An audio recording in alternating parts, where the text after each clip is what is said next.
하이델베르크 요리문답 15번째 주일 37, 38, 39 문답을 살펴보도록 하겠습니다. 먼저 37 문답에서 먼저 물어보기를 고난을 받으사라는 말로부터 당신은 무엇을 이해하고 있습니까? 라고 물어봤습니다.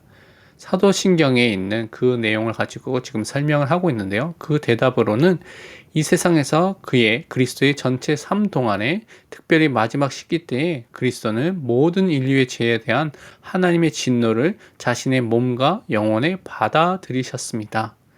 그러면서 유일한 화목 제물로 그가 고난을 당하심으로 그는 우리의 몸과 영혼을 영원한 저주에서부터 구원하셨으며 우리를 위하여 하나님의 은혜와 의와 영원한 생명을 얻으셨습니다라고 증거하고 있습니다. 예수님께서 고난을 당하신 것이 하나님의 진노를 우리를 대신하여서 담당하신 것이고 또한 우리를 저주에서 구원하셨으며 반대로 우리에게 은혜와 의와 영원한 생명을 주시는 이 일인 것을 또한 하이델베르크 요리문답을 증거하고 있습니다. 말씀을 통해서 우리가 확인을 해보도록 하겠습니다. 이사야서 53장 4절에서 6절을 보면 그는 실로 우리의 질고를 지고 우리의 슬픔을 당하였거늘 우리는 생각하기를 그는 징벌을 받아 하나님께 맞으며 고난을 당한다 하였노라.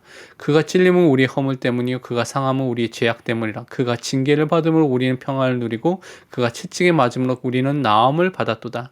우리는 다 양 같아서 그릇 행하여 각기 제 길로 갔거늘 여호와께서는 우리 모두의 죄악을 그에게 담당시키셨도다. 고난받은 종에 대한 예언이고 메시아 그리스도의 사역에 대한 예언인데 그 그리스도가 고난을 당할 것이라는 것을 분명히 말씀하고 있고 그것이 그 하나님께서 그에게 모든 죄악을 담당시키고 우리를 위해서 모든 징계와 채찍질과 또한 많은 고난을 당할 것을 미리 예언하신 것입니다.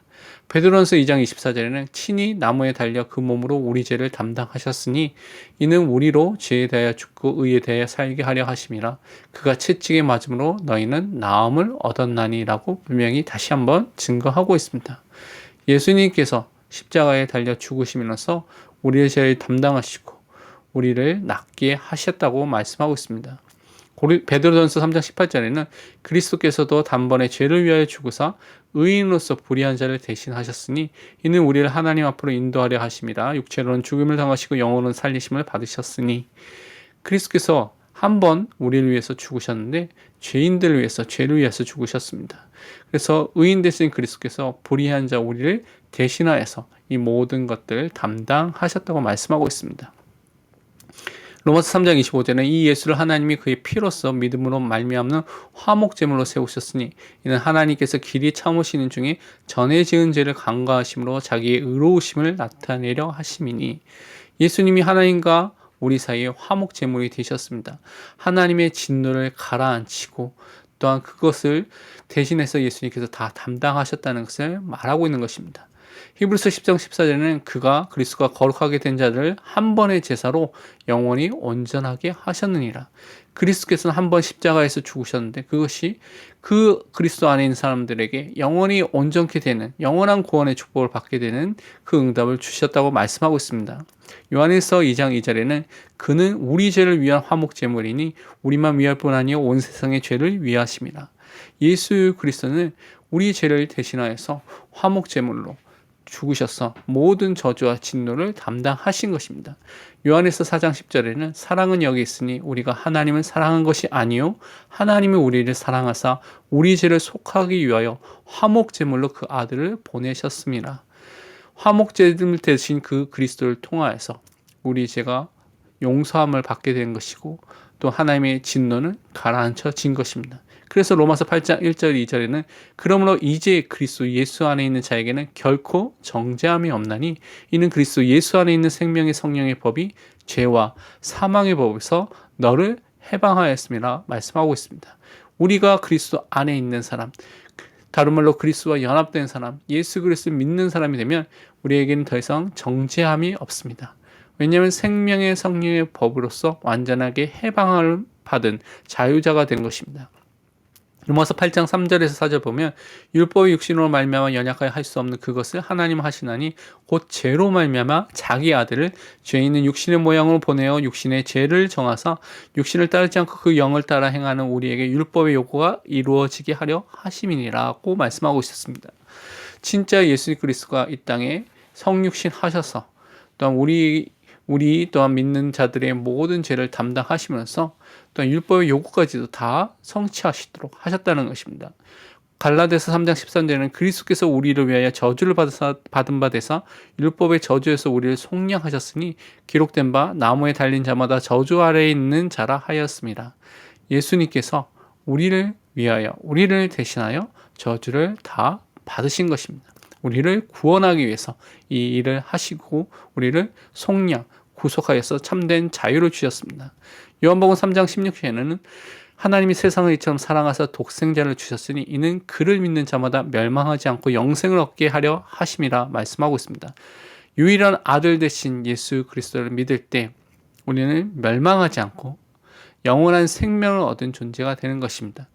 로마서 3장 24절 26절을 보면 그리스도 예수 안에 있는 성령으로 말미암아 하나님의 은혜로 값없이 의롭다 하심을 얻은 자 되었느니라. 곧 이때 자기 의로우심을 나타내사 자기도 의로우시며 또한 예수 믿는 자를 의롭다 하려 하심이라. 그리스도께서 우리를 위한 화목제물로 모든 하나님의 진노와 저주를 담당하셔서 우리를 대신하셔 죽으셨을 때 우리는 하나님의 은혜로 값없이 의롭다함을 받고 칭의의 축복 속에서 구원함을 받은 하나님의 자녀가 된 것입니다. 그렇다면 하이델베르크 38문에서 그는 그리스도는 왜 재판장 본디오 빌라도 아래에서 고난을 받으셨습니까? 라고 물어보고 있습니다. 우리가 날마다 사도신경에서 고백하는 이 내용의 의미가 무엇인지를 확인해 봐야 되겠습니다. 그 대답은 죄가 없음에도 불구하고 그리스도는 세상의 재판장에 의해 정죄를 받으셨고 이로써 우리에게 임하게 되었던 하나님의 엄중한 심판에서 우리를 구원하셨습니다라고 증거하고 있습니다. 예수님이 빌라도에게 재판을 받으신 것이 정말 우리를 대신하여서 정죄를 받으신 것, 또 하나님의 엄중한 심판을 우리 대신해서 받으셔서 우리를 구원하신 것을 미리 보여주시고 나타내 주신 것입니다. 말씀을 통해서 우리가 확인해 보면 누가복음 23장 13절에서 15절, 23절, 24절 보면 빌라도가 대제사장들과 관리들과 백성들을 불러 모으고 이르되 너희가 이 사람이 백성을 미혹하는 자라 하여 내게 끌고 왔도다. 보라, 내가 너희 앞에서 신문하였을 때 너희가 고발하는 일에 대하여 이 사람에게서 죄를 찾지 못하였고 헤롯이 또한 그렇게 하여 그를 우리에게 도로 보내었도다. 보라, 그가 행한 일은 죽일 일이 없느니라. 그들이 큰 소리로 재촉하여 십자가에 못 박기를 구하니 그들이 소리가 이긴지라. 이에 빌라도가 그들이 구하는 대로 하기를 언도하고, 빌라도는 예수님을 신문했을 때 죄를 찾지 못해서 놓아주기를 여러 번 말하였고 그것을 백성들에게 요구했습니다. 그런데 백성들은 거기에 대해서 거부하면서 예수님을 십자가에 못 박으라고 소리를 치고 난리가 일어나니 빌라도가 결국은 그것을 언도하고 그 결정을 하게 된 것입니다.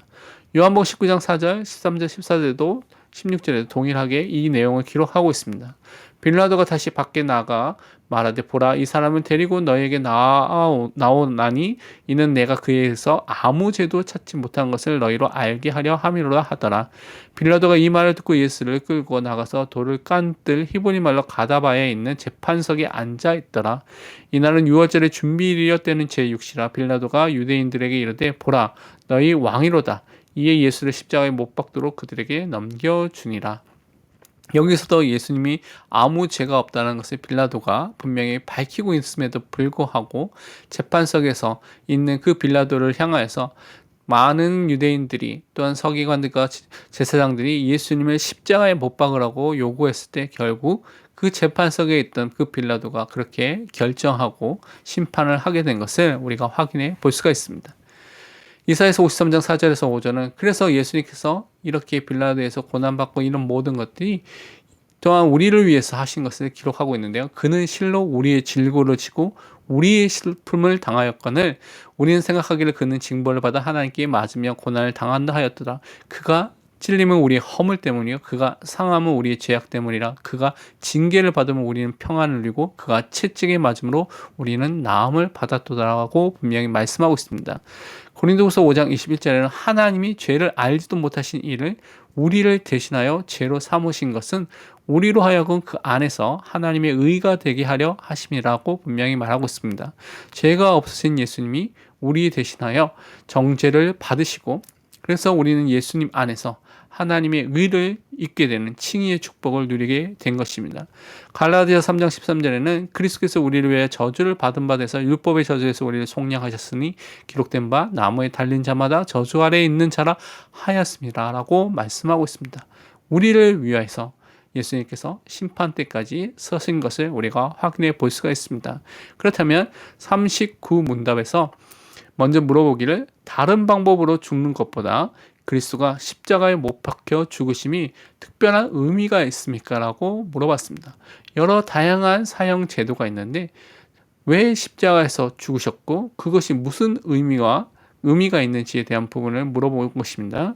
먼저 그 대답은 그렇습니다. 십자가에서 달려서 죽는 것은 하나님께 저주를 받은 것이기 때문에 그리스도가 십자가에서 죽으심은 나에게 임한 저주를 그가 짊어진 것임을 나에게 확신시켜 줍니다라고 분명히 말씀하고 있습니다. 다른 죽음이 아니라 십자가에서 반드시 죽으셔야 된다는 것을 미리 예언하시고 그것이 성취된 것입니다. 말씀 통해 확인해 보면 신명기 21장 23절에 그 시체를 나무 위에 밤새도록 두지 말고 그날에 장사하여 내 하나님 여호와께서 내게 기업으로 주신 땅을 더럽히지 말라. 나무에 달린 자는 하나님께 저주를 받았음이니라. 분명히 신명기에서 이렇게 말씀하고 있기 때문에 또한 유대인들은 나무에 달린 자는 저주를 받은 자라는 것을 분명히 알고 있습니다. 그런데 예수님께서 십자가에서 또한 달려 돌아가셨을 때 갈라디아서는 이 사건에 대해서 뭐라고 설명하고 있냐면 무릇 율법 행위에 속한 자들은 저주 아래에 있나니 기록된 바 누구든지 율법책에 기록된 대로 모든 일을 항상 행하지 아니하는 자는 저주 아래에 있는 자라 하였습니다. 또 하나님 앞에서 아무도 율법으로 말미암아 의롭게 되지 못할 것이 분명하니 이는 의인은 믿음으로 살리라 하였습니다.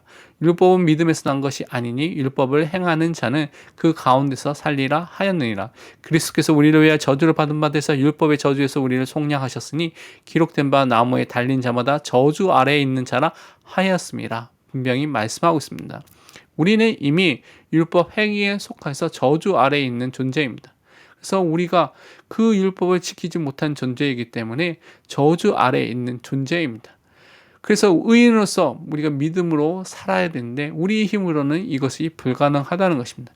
그렇기 때문에 그리스도께서 나무에 달려서 저주 아래에 있는 자가 되셔서 우리를 위하여 저주를 다 담당하신 것입니다. 그래서 우리가 그리스도를 통하여서 참되게 모든 저주가 해방된 율법의 저주에서 우리를 속량 구속하셔서 우리를 참된 자유와 해방을 주신 존재로 우리를 바꿔주신 것입니다. 그렇다면 적용과 묵상을 살펴보겠습니다.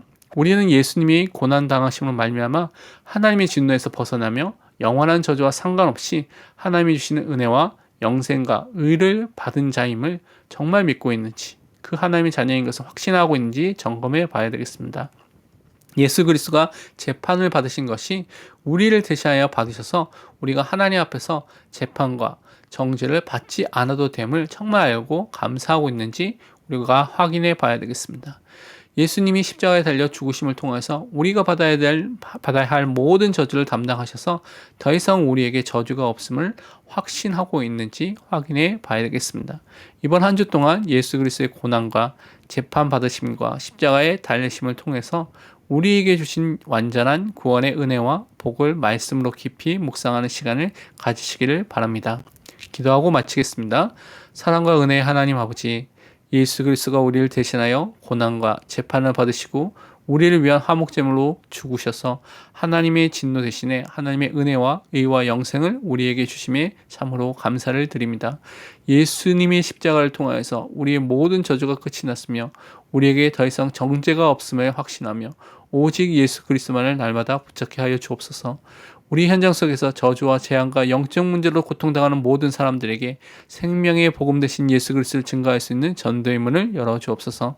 살아계신 예수 그리스도의 이름으로 기도합니다. 아멘. 다음 강의에는 하이델베르크 요리 문답 40문답에서 43문답까지를 다룰 예정입니다. 오직 그리스도